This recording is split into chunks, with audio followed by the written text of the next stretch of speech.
హల్లెలూయా. దేవునికి స్తోత్రం. ఈరోజు దేవుని వాక్యం ధ్యానించుకుందాం. నిర్గమకాండం 31వ అధ్యాయము.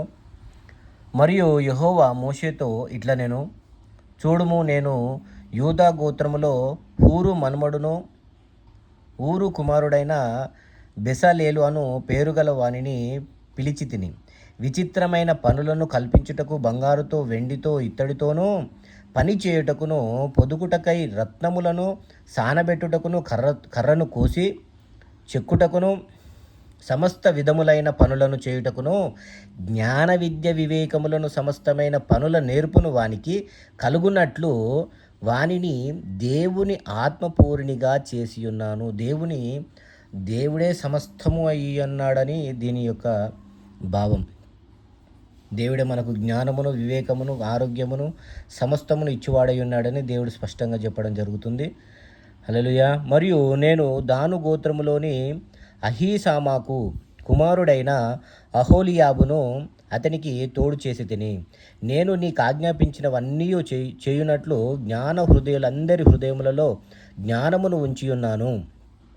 ప్రత్యక్షపు గుడారమును, సాక్ష్యపు మందసమును, దాని మీదనున్న కరుణాపీఠమును, ఆ గుడారపు ఉపకరములన్నిటినీ, బల్లను, దాని ఉపకరములను, నిర్మలమైన దీప వృక్షమును, దాని ఉపకరములన్నిటినీ, ధూప వేదికను, దహన బలిపీఠమును, దాని ఉపకరములన్నిటినీ, గంగాలమును, దాని పీటను, యాజక సేవ చేయునట్లు సేవ వస్త్రములను, యాజకుడైన అహరోను యొక్క ప్రతిష్ఠిత వస్త్రములను, అతని కుమారుల వస్త్రములను, అభిషేక తైలమును, పరిశుద్ధ స్థలము కొరకు పరిమళ ధూప ద్రవ్యములను నేను నీకు ఆజ్ఞాపించిన ప్రకారముగా వారు సమస్తమును చేయవలెను.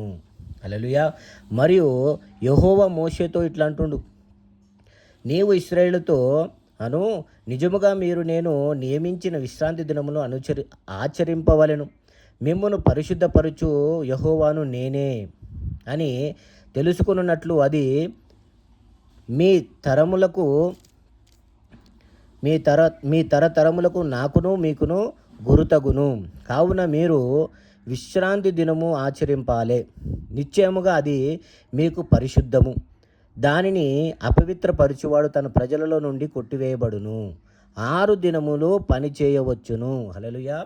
ప్రతి క్రైస్తవుడు, దేవుని నమ్మిన ప్రతి విశ్వాసి కూడా 6 దినములు పని చేయాలి. తన యొక్క జాబ్ ఏదైతే తనకు ఇష్టమైనటువంటి పని ఏదైతే ఉన్నదో ఆ పని చేయాలి.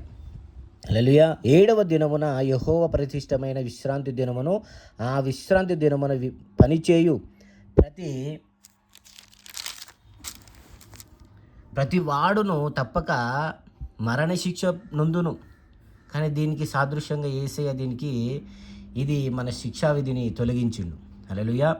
ఇశ్రాయేలీయులు తమ తరతరములకు విశ్రాంతి దినాచారమును అనుసరించి ఆ దినము ఆచరింపవలెను. అది నిత్య నిబంధన.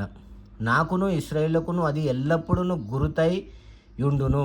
ఏలయనగా 6 దినములు యెహోవా భూమిని ఆకాశమును సృజించి 7వ దినమున పని మాని విశ్రమించనని చెప్పుము. మరియు ఆయన సినాయి కొండ మీద మోషేతో మాట్లాడుట చాలించిన తర్వాత ఆయన తన శాసనములు గల 2 పలకలను, అనగా దేవుని వ్రేలితో వ్రాయబడిన రాతి పలకలను అతనికి ఇచ్చెను. హల్లెలూయా. దేవునికి స్తోత్రం. విన్నవారిని, వారి కుటుంబాన్ని దేవుడు దీవించునుగాక. ఆమెన్.